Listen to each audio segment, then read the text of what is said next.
প্রতিদিন জপ করেন, তবুও কি মনে হয় মন শান্ত হচ্ছে না? মালা ঘুরছে, কিন্তু মন ঘুরছে সংসারের চিন্তায়। মুখে ঈশ্বরের নাম, অথচ হৃদয়ে ভয়, অশান্তি, রাগ আর অভিমান। তাহলে প্রশ্ন একটাই, জপে ফল আসছে না কেন? কখনো কি ভেবে দেখেছেন সমস্যাটা হয়তো জপে নয়, সমস্যাটা জপের আগেই। একজন কৃষক যদি শুকনো অনুর্বর জমিতে বীজ ছড়িয়ে দেন, তাহলে কি ফসল হবে? হবে না, কারণ বীজ ভালো হলেও জমি প্রস্তুত ছিল না। আমাদের মনও ঠিক তাই। জপ হলো ঈশ্বরের নামরূপী বীজ, আর মন হলো সেই জমি। যদি মন প্রস্তুত না হয়, তবে জপের ফল পেতে দেরি হবেই। আজকের নিবেদনে আমরা জানব, জপ শুরু করার আগে এমন কোন কাজটি করলে মন নিজের থেকেই শান্ত হতে শুরু করে। পুরাণ কি বলেছে, ঠাকুর শ্রী রামকৃষ্ণদেব কি শিখিয়েছেন, শ্রীমদ্ ভগবত গীতা কি নির্দেশ দিয়েছে, মা সারদা দেবী কিভাবে আমাদের পথ দেখিয়েছেন, আর শেষে 5টি সহজ উপায়, যা অনুসরণ করলে আপনার জপ শুধু উচ্চারণ থাকবে না, তা হয়ে উঠবে ঈশ্বরের সঙ্গে হৃদয়ের মিলন। শেষ পর্যন্ত অবশ্যই থাকুন, কারণ শেষের 5ম উপদেশটি অনেকেই জানেন না। তাহলে চলুন প্রথমেই জানব সমস্যা ও কারণ। আমরা অধিকাংশ সময় কি করি? দ্রুত কাজ শেষ করলাম, হাতে মালা নিলাম, আর সঙ্গে সঙ্গে জপ শুরু করে দিলাম। কিন্তু মন, সে তো তখনও বাজারে, অফিসে, পরিবারের চিন্তায়, অপমানের স্মৃতিতে, ভবিষ্যতের ভয়ে। একদিকে মুখে ঈশ্বরের নাম, অন্যদিকে মনে শত চিন্তার ঝড়। এই অবস্থায় জপ করলে ঈশ্বরের নাম অবশ্যই পবিত্র, কিন্তু আমাদের মন সেই নামকে ধারণ করতে পারে না। একটি কাঁপতে থাকা পুকুরে যেমন নিজের মুখ স্পষ্ট দেখা যায় না, তেমনি অস্থির মনে ঈশ্বরের উপস্থিতিও অনুভব করা খুব কঠিন। তাই জপের আগে সবচেয়ে বড় প্রস্তুতি হলো মনকে একটু থামানো। শরীরকে নয়, মনকে।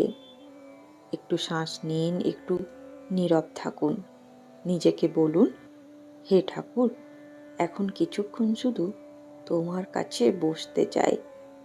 এই একটি বাক্যই অনেক সময় মনের দরজা খুলে দেয়। কিন্তু এত সহজ একটি বিষয় শাস্ত্র কিভাবে ব্যাখ্যা করেছে, চলুন শুনি এক অপূর্ব কাহিনী। হিমালয়ের পাদদেশ, চারিদিকে ঘন অরণ্য। সকালবেলার সূর্যের আলো গাছের পাতার ফাঁক দিয়ে মাটিতে পড়ছে। দূরে পাখির ডাক, আর সেই নির্জন বনের মধ্যে বসে আছে একটি ছোট্ট বালক। তার নাম উপমন্যু।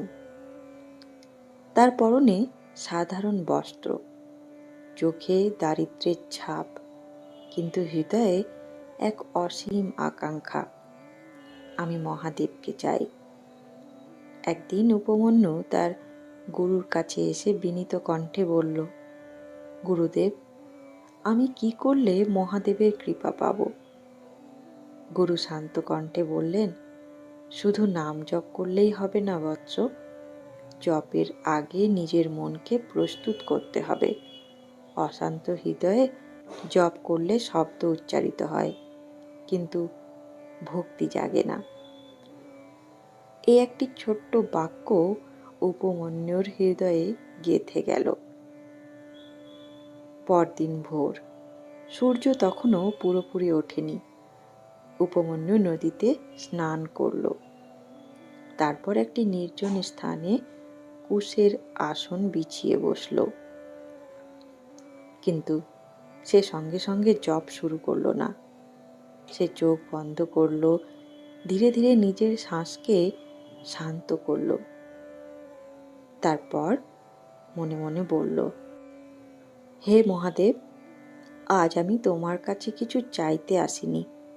আমি শুধু চাই আমার মন যেন তোমার চরণ ছাড়া আর কোথাও না ছুটে যায়।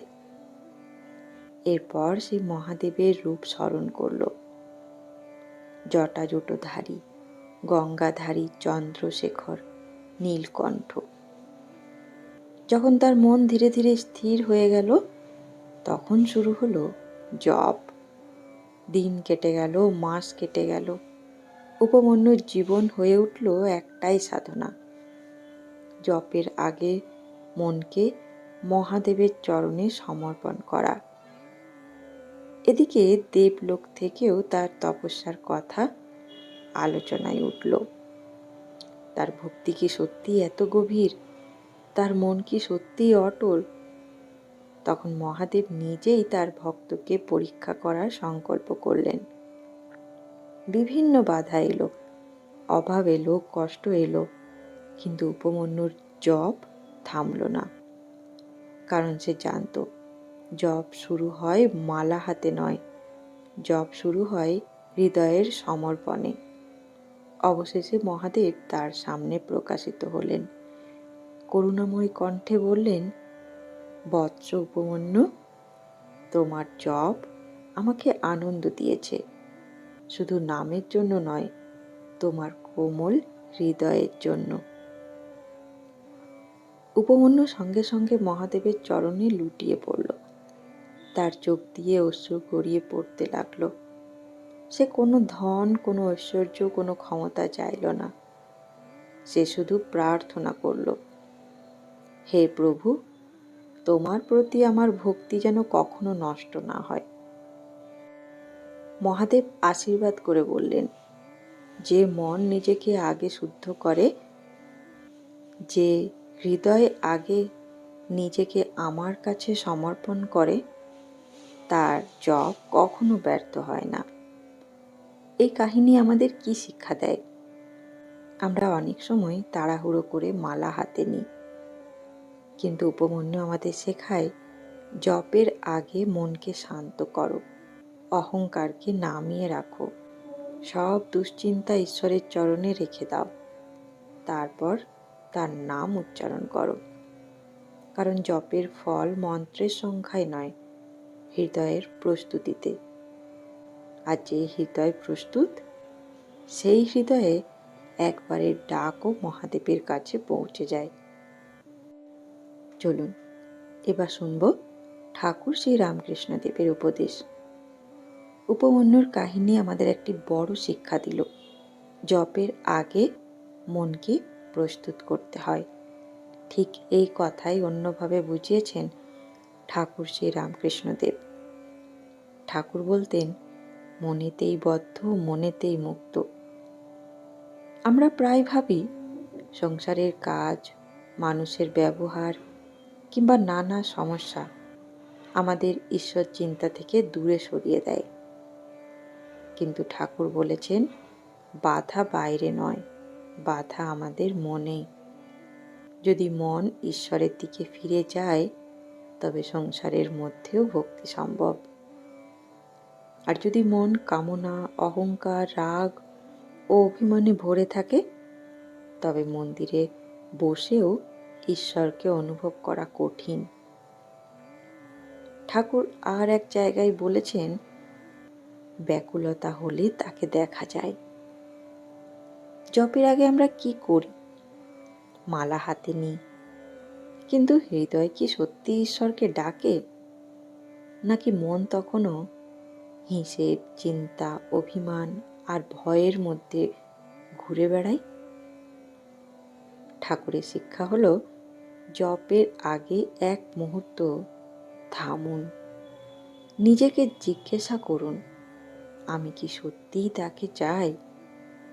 যেদিন এই প্রশ্নের উত্তর হৃদয় থেকে আসবে, সেদিন জপ আর শুধু শব্দ থাকবে না, সেদিন প্রতিটি নাম হবে ভক্তির আরতি। মায়া আমাদের মনকে শত দিকে টেনে নিয়ে যায়, কিন্তু ভগবানের নাম সেই মনকে আবার তার চরণে ফিরিয়ে আনে। তাই জপ শুরু করার আগে মনকে বিনীত করুন, অহংকার নামিয়ে রাখুন আর বলুন, আমি জপ করতে জানি না, তুমি আমার মনটাকে তোমার দিকে ফেরাও। এই প্রার্থনাই জপের সর্বশ্রেষ্ঠ প্রস্তুতি। চলুন এবার শ্রীমদ্ ভগবত গীতার উপদেশ। গীতায় ভগবান শ্রীকৃষ্ণ অর্জুনকে বলেছেন, যেখানেই এই চঞ্চল ও অস্থির মন চলে যায়, সেখান থেকেই তাকে সংযত করে আবার আত্মার মধ্যে স্থাপন করবে। এটি আমাদের প্রত্যেকের জীবনের কথা। জপে বসলে মন ছুটে যায়, কখনো সংসারের কাজে, কখনো পুরনো স্মৃতিতে, কখনো ভবিষ্যতের দুশ্চিন্তায়। তাই মন ছুটে গেলে হতাশ হবেন না, ভালোবাসার সঙ্গে আবার তাকে ঈশ্বরের নামে ফিরিয়ে আনুন। এটাই সাধনা।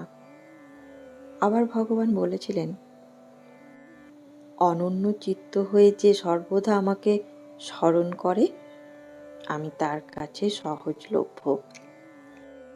খেয়াল, ভগবান বলেননি যে অনেক জপ করে সেই আমাকে পায়। তিনি বলেছেন, একাগ্র চিত্তে আমাকে স্মরণ করে। অর্থাৎ জপের আগে মনকে একাগ্র করা সংখ্যার চেয়ে অনেক বেশি গুরুত্বপূর্ণ। এটি আন্তরিক নাম, হাজার অন্যমনস্ক নামের চেয়ে অনেক মূল্যবান। এবার আসি শ্রী শ্রী মা সারদা দেবীর উপদেশে। বন্ধুগণ, উপমন্যুর কাহিনী আমাদের শিখিয়েছে জপের আগে মনকে প্রস্তুত করতে হয়। ঠাকুর শিখিয়েছেন, ব্যাকুলতা ছাড়া ঈশ্বর লাভ হয় না। গীতায় বলা হয়েছে, চঞ্চল মনকে বারবার ঈশ্বরের দিকে ফিরিয়ে আনতে হবে। আর সেই পথেই আমাদের আরও এক ধাপ এগিয়ে নিয়ে যান আমাদের সকলের স্নেহময়ী মা শ্রী শ্রী মা সারদা দেবী। মা খুব সহজ ভাষায় বলতেন, জপাত সিদ্ধি, জপাত সিদ্ধি, জপাত সিদ্ধি। জপের দ্বারাই সিদ্ধি লাভ হয়, এর অর্থ। কিন্তু এই কথার গভীর অর্থ কি? মা কি শুধু মালা ঘোরানোর কথা বলেছেন? না, মা জানতেন মানুষের মন বড় চঞ্চল। তাই তিনি কখনো জপকে শুধু নিয়মের মধ্যে বেঁধে রাখেননি। তিনি চেয়েছিলেন ভক্ত যেন আন্তরিকভাবে ঠাকুরকে স্মরণ করে, তার নাম গ্রহণ করে। মা আরেক জায়গায় বলেছেন, ঠাকুরকে ধরে থাকো, তাহলেই কোনো ভয় নেই। এই একটি বাক্যের মধ্যেই জপের আগে আমাদের সবচেয়ে বড় প্রস্তুতি লুকিয়ে আছে। আমরা জপে বসি, কিন্তু মনে থাকে সংসারের চিন্তা, কখনো অর্থের দুশ্চিন্তা, কখনো শরীরের কষ্ট, কখনো অপমানের স্মৃতি, কখনো আবার ভবিষ্যতের ভয়। এই অস্থির মন নিয়েই আমরা নাম জপ করতে শুরু করি। তাই অনেক সময় মনে হয় জপ হচ্ছে, কিন্তু মন শান্ত হচ্ছে না। মা যেন আমাদের স্নেহ ভরা কণ্ঠে বলছেন, আগে ঠাকুরকে ধরে থাকো, তারপর তার নাম করো। তাই জপে বসার আগে এক মুহূর্ত চোখ বন্ধ করুন, ভাবুন ঠাকুর আপনার সামনেই বসে আছেন। মা আপনার মাথায় স্নেহের হাত রেখে আশীর্বাদ করছেন। আপনি তার সন্তান হয়ে তার চরণে বসে আছেন। তারপর ধীরে ধীরে বলুন, মা, আমার মন বড় অস্থির, আমি নিজে কিছুই করতে পারি না।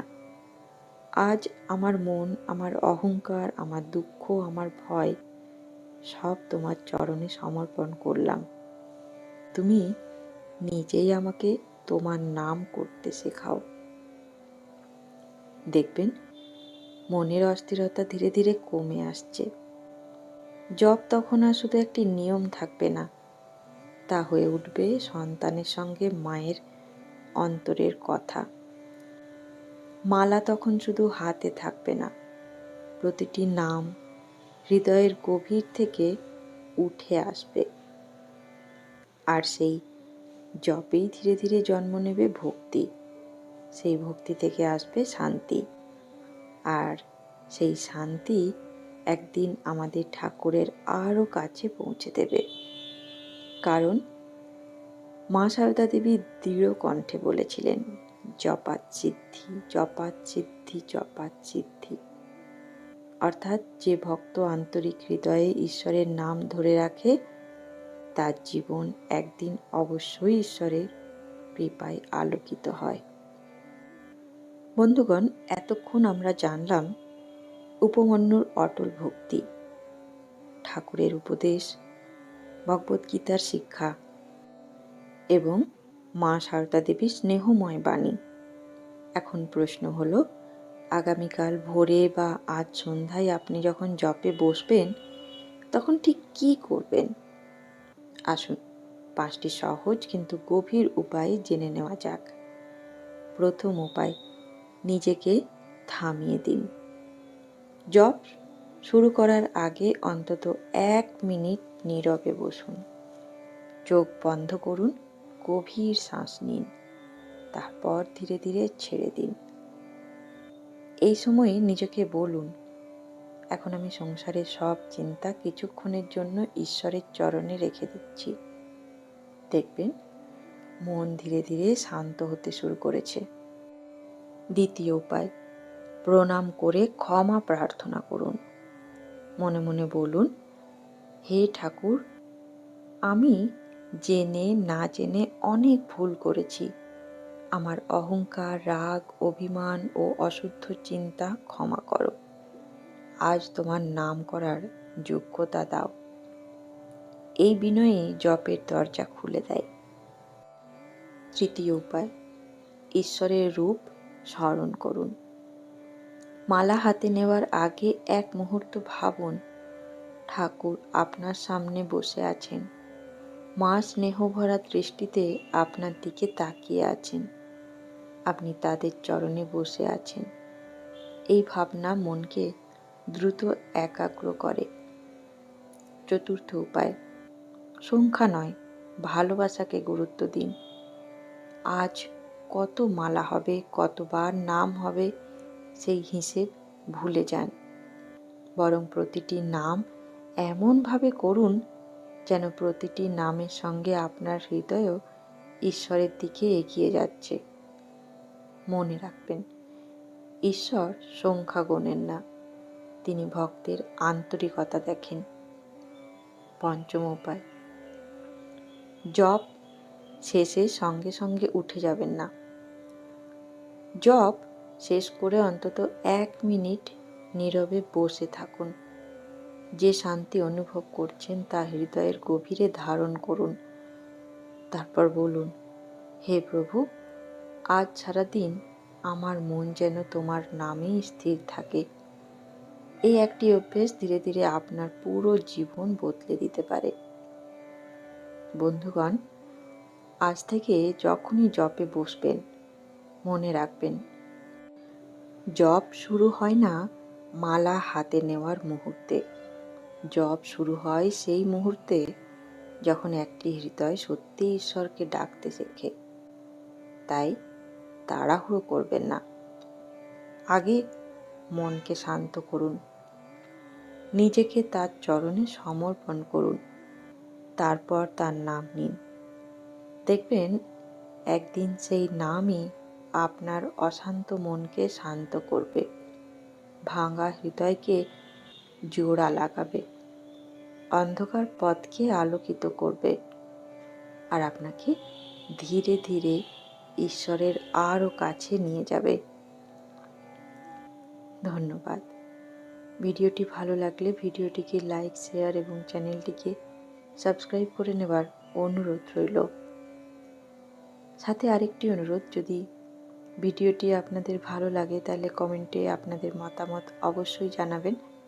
আমি অপেক্ষায় থাকব। ভালো থাকবেন। জয় ঠাকুর, জয় মা, জয় স্বামীজি।